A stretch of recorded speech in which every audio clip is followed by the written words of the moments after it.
Life میں ہر طرف سے غم اور پریشانیوں میں گھر چکا ہوں۔ آئے دن کوئی نہ کوئی مشکل پیش آ جاتی ہے، ایک سے نکلو دوسری آ کھڑی ہوتی ہے، سمجھ نہیں آتا کہ کیا کروں۔ اگر آپ کی بھی سیم یہی کنڈیشن ہے، یعنی مشکلات نے زندگی اجیرن کر رکھی ہے، پریشانیاں ہیں کہ ختم ہونے کا نام ہی نہیں لے رہی، تو اسپیشل ویڈیو اسپیشل آپ ہی کے لیے ہے، کیونکہ آج ہم غم و مصیبتوں، آزمائشوں اور پریشانیوں سے نجات کے لیے استغفار کا نہایت ہی مؤثر اور پاورفل عمل بتائیں گے کہ کیسے یہ روحانی عمل آپ کی زندگی بدل سکتا ہے۔ جی ہاں، اللہ تعالیٰ نے حضرت داؤد علیہ السلام کی طرف وہی بھیجی۔ اگر مجھے روگردانی کرنے والوں کو معلوم ہو جائے کہ میں ان کا کیسے انتظار کر رہا ہوں اور میں ان پر کیسا مہربان ہوں اور ان کے گناہوں کو ترک کرنا کتنا پسند کرتا ہوں، تو وہ میرے شوق میں مر جائیں اور ان کے جوڑ میری محبت کی وجہ سے منقطع ہو جائیں۔ اے داؤد، یہ میرا ارادہ ان لوگوں کے متعلق ہے جو مجھ سے منہ موڑتے یعنی روگردانی کرتے ہیں، پس جو لوگ میری طرف آتے ہیں ان کے ساتھ میرا کیا ارادہ ہوگا۔ سبحان اللہ۔ حضرت داؤد علیہ السلام کو اپنی کسی خطا کا احساس ہوا تو آپ 40 روز تک سجدہ ریز رہے، صرف ضروری حاجت کے لیے ہی سر اٹھاتے اور پھر دوبارہ سجدہ ریز ہو جاتے۔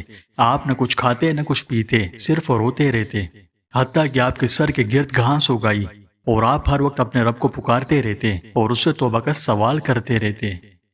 حضرت عمر فاروق رضی اللہ تعالیٰ عنہ نے بیان فرمایا کہ کثرت سے توبہ کرنے والوں کے پاس بیٹھا کرو، کیونکہ ان کے دل بہت نرم ہوتے ہیں۔ حضرت علی کرم اللہ وجہ نے بیان فرمایا کہ تعجب ہے اس شخص پر جو ہلاک ہو جاتا ہے حالانکہ نجات کا راستہ اس کے پاس موجود ہے۔ عرض کیا گیا وہ نجات کا راستہ کیا ہے؟ آپ نے فرمایا استغفار، اور آپ فرمایا کرتے تھے کہ اللہ تعالیٰ اس بندے کو استغفار کی توفیق نہیں دیتا جسے وہ عذاب دینا چاہتا ہے۔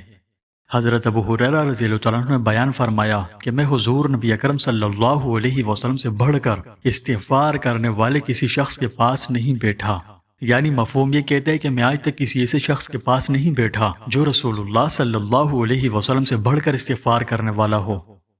شیخ ابو الحسن شاذلی نے فرمایا کہ تم پر استغفار لازم ہے اگرچہ کوئی گناہ نہ بھی کیا ہو۔ حضور نبی اکرم صلی اللہ علیہ وسلم کے استغفار سے نصیحت حاصل کرو، حالانکہ آپ کو آپ کے اگلے پچھلے تمام گناہوں کی بخشش کی بشارت اور یقین حاصل تھا، اور یہ استغفار کا معمول اس عظیم معصوم ہستی کا معاملہ ہے جس نے کبھی کسی گناہ کا ارتکاب نہیں کیا اور اس سے ہمیشہ پاک رہے۔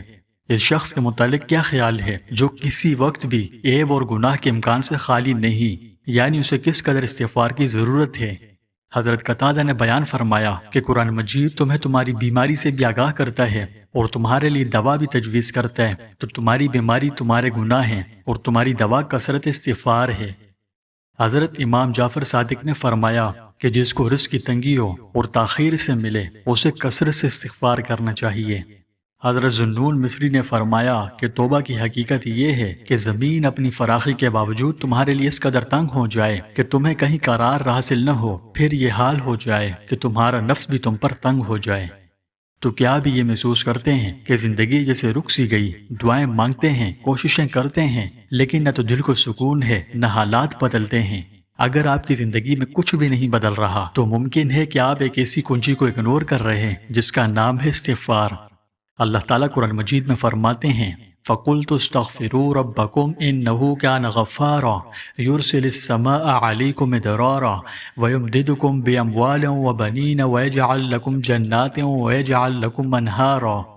یعنی حضرت نوح علیہ السلام نے اپنی قوم سے فرمایا کہ اپنے رب سے معافی مانگو، بے شک وہ بڑا معاف کرنے والا ہے، وہ تم پر آسمان سے بارش برسائے گا، تمہیں مال دے گا، اولاد دے گا، باغات عطا کرے گا اور تمہارے لیے نہریں جاری فرمائے گا۔ تو سوال یہ ہے کہ کیا ہم حقیقتاً معافی مانگ بھی رہے ہیں یا صرف زبان سے استغفر اللہ پڑھ رہے ہیں؟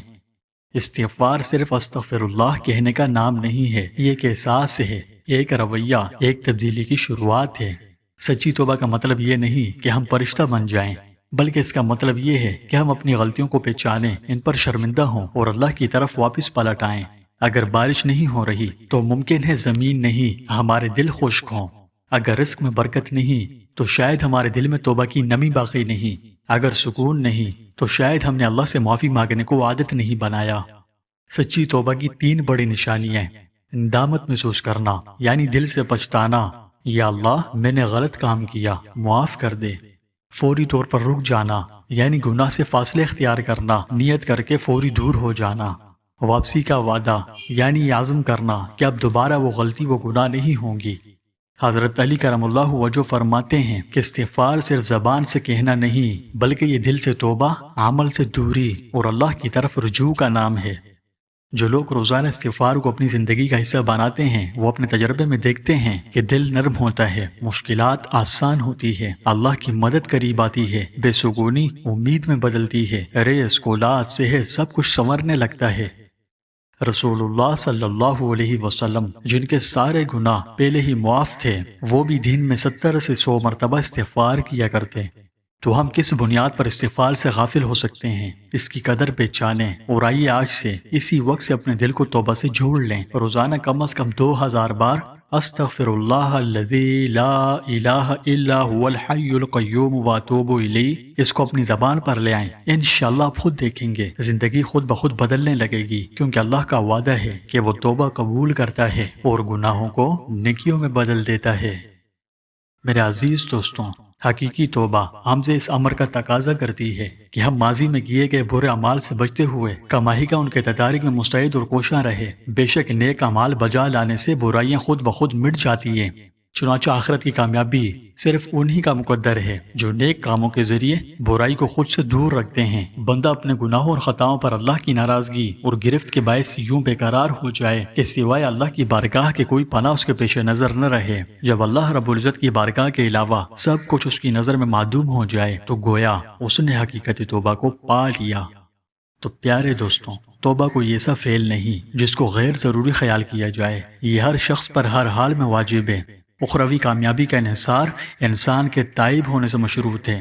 واجب وہی چیز ہوتی ہے جو ابدی سعادت تک پہنچاتی ہے اور ہلاکت سے محفوظ رکھتی ہے۔